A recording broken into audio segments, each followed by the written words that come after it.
ఏదో చేస్తుంది. రా చెల్లెమ్మా, ఇదేనా రావటం? రామ్మా కూర్చో. ఏంటన్నయ్య అనన్యకి సంబంధం చూసావంట? అవునమ్మా, మంచి సంబంధం. నీకు తప్పనిపించడం లేదు? అదేంటమ్మా, నా కూతురు పెళ్లి చేయటం నాకు తప్పనిపించటం ఏంటి? అంటే ఆనాడు నువ్వు ఆపదలో ఉన్నప్పుడు మా ఆయన ఒప్పించి నీకు చేసిన మేలు మర్చిపోయావా? చేసిన మేలు ఇచ్చిన మాట మర్చిపోయే మనిషిని కాదమ్మా. అయితే ఇప్పుడు నువ్వు చేసేదేంటి? నువ్వు నాకు చేసిన మేలు ఎప్పుడో తీర్చేశాను. ఇక ఇచ్చిన మాట అంటావా? నీ కొడుకు గురించి నాకు బాగా తెలుసు. చూస్తూ చూస్తూ నా కూతురు గొంతు కయ్యలేను. చూస్తా, ఈ పెళ్లి ఎలా జరుగుతుందో నేను చూస్తా. శాంతం, నువ్వు నా చెల్లెలు అన్న ఒకే ఒక కారణం చేత నేను ఇంతవరకు శాంతంగా ఉన్నాను.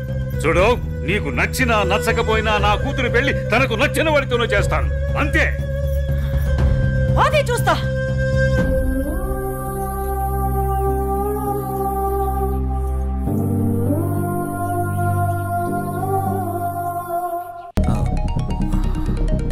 సార్, నేను మళ్ళీ కలుస్తాను సార్.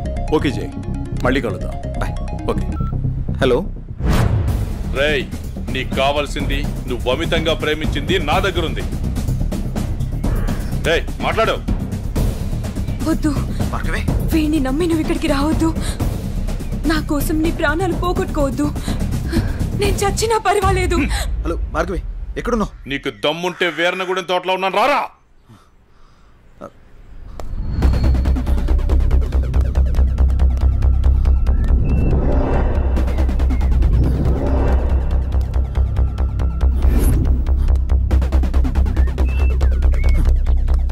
భార్గవి, భార్గవి, భార్గవి. ఇదే ప్లేస్ చెప్పారుగా.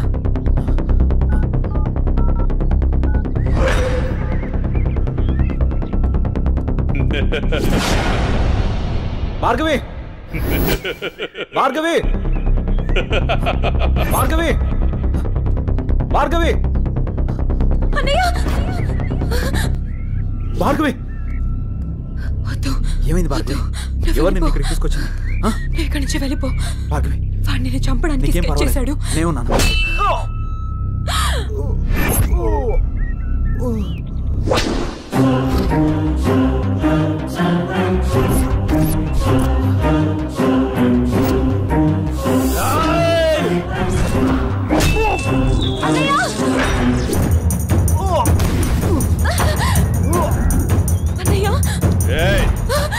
ఆ రోజు నా మరదల ముందే నన్ను కొట్టావు. నా మనుషుల్ని నన్ను తరిమి తరిమి కొట్టావు, అయినా సహించాను.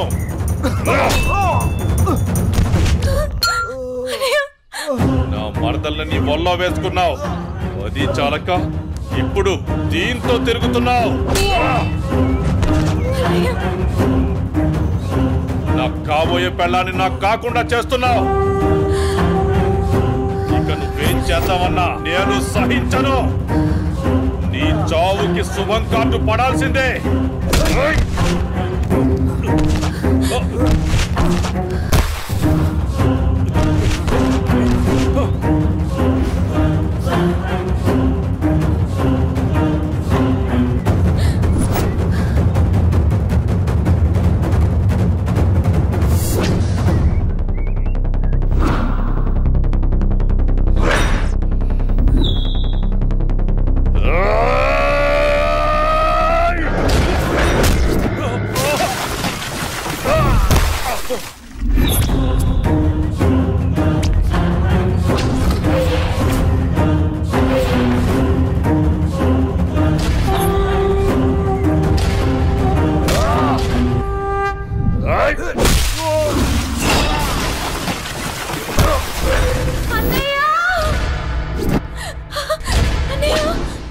ఆగు, నీ చేతిలో ఉన్నది పడే.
ఏమైంది అన్నయ్య?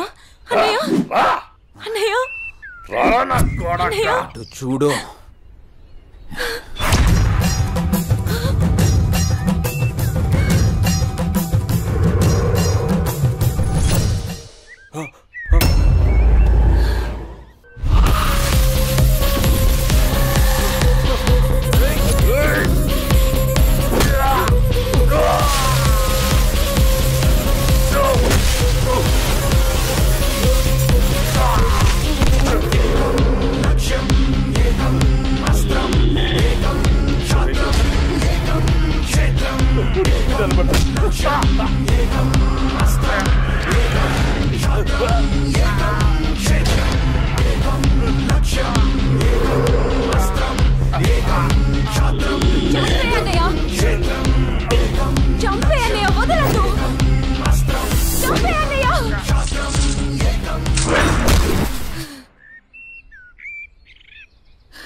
ఏడవకమ్మా, జయన్ ఉన్నాడుగా, నీకేం కాదు, సరేనా?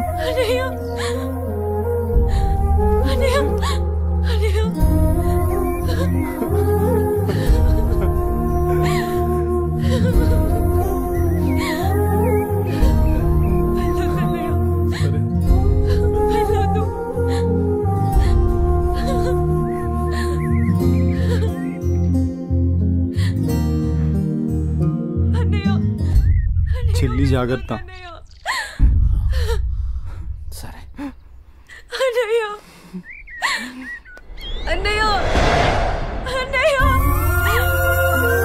అన్నయ్య నన్ను వదిలేయొద్దు అన్నయ్య.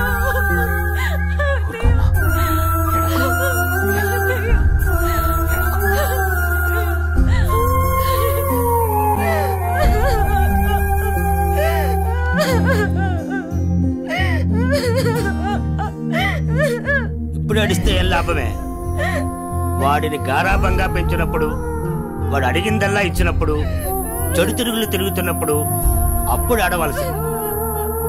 ఉన్న ఒక్క కొడుకుని సరిగ్గా పెంచలేదని ఆడవలసింది. నీ ఆస్తి, అంతస్తు, పరువు, ప్రతిష్ట అంటూ వాడిని నెత్తిని పెట్టుకుని పెంచావు. హద్దు అదుపు లేకుండా పెంచావు. నీకు నాకు చివరికి కడుపు కోత మిగిల్చి వెళ్ళిపోయాడు. నీ ఆస్తితో నువ్వే ఊరేగు.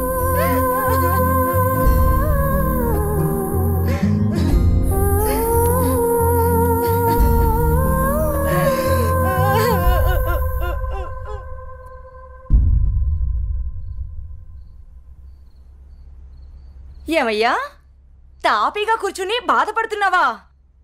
ఏనాడన్నా నీ కొడుకుని సక్రమంగా పెంచావా? నీ తిరుగుళ్ళకి, వ్యసనాలకి నా జీవితాన్ని ఎలాగో నాశనం చేసావు. నిన్ను చూసి వాడు కూడా చెడిపోయాడు. కడకి వాడే లేకుండా పోయాడు.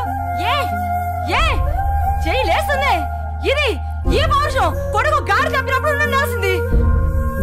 నా మీదే చెయ్యి లేస్తుంది. కాంతం ఎవరి దగ్గర లొంగేదే లేదు. అందరి ముందు నన్ను గయ్యాలి చేసావు కదయ్యా. గయ్యాలి కాక ఇంకేంటి? ఈ దెబ్బ ముందే పడుంటే ఇవాళ ఈ పరిస్థితి వచ్చుండేదే కాదు. చిచి, నీకెంత చెప్పినా దండకే. నేను కూడా ఈ క్షణం నుంచి ఇల్లు వదిలేసి వెళ్ళిపోతున్నాను. నువ్వే ఊరేగు. ఏమండి, నన్ను క్షమించండి. మీరు కూడా వదిలేసి వెళ్ళిపోతే నేను ఇంకెవరి కోసం బ్రతకాలండి? నేను క్షమించేదే లేదే. ఇవాళ వచ్చిందే బుద్ధి నీకు. ఆనాడే నీ కొడుకు నువ్వు నా మాట ఉంటే ఈ రోజు ఇలా జరుగుంటేదే కాదు. మీరు కూడా అలా అంటే నేను ఎవరికి చెప్పుకోవాలండి? మీరే ఇంటి పట్టునుంటుంటే, మీరే అన్ని సక్రమంగా చూసుకుంటుంటే నేను ఇలా తయారయ్యేదన్నా. ఇప్పుడు నువ్వు నేను ఎంత ఏడ్చినా ఉపయోగం లేదు. బాధపడే ప్రయోజనం లేదు.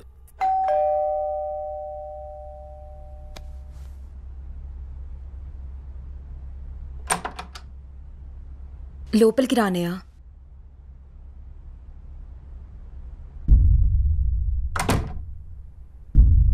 నానా ఇప్పటి వరకు నేను చెప్పానే జే అన్నయ్య తినే.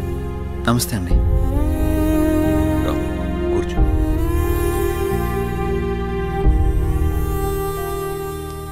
సారీ సార్, నా వల్లనే గణేష్. జై, ఈ విషయంలో నీ తప్పేం లేదు. జరిగిందంతా భార్గవి చెప్పింది.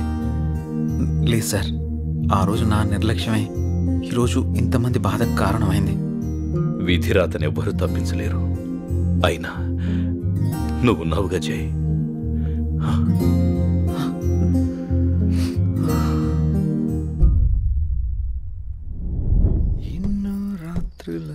లోపలికి వెళ్ళి అబ్బాయిని బాగా చూసుకోవే. చిప్పుపింది.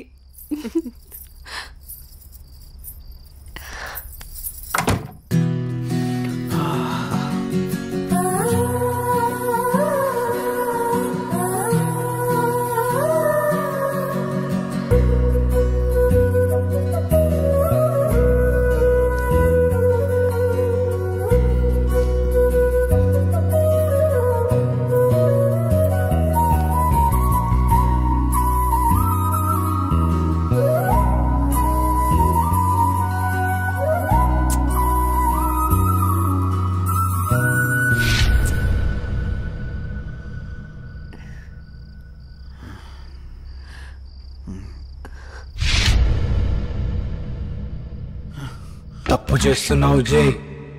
ఇవన్నీ చెల్లెలు పెళ్లి తర్వాతే.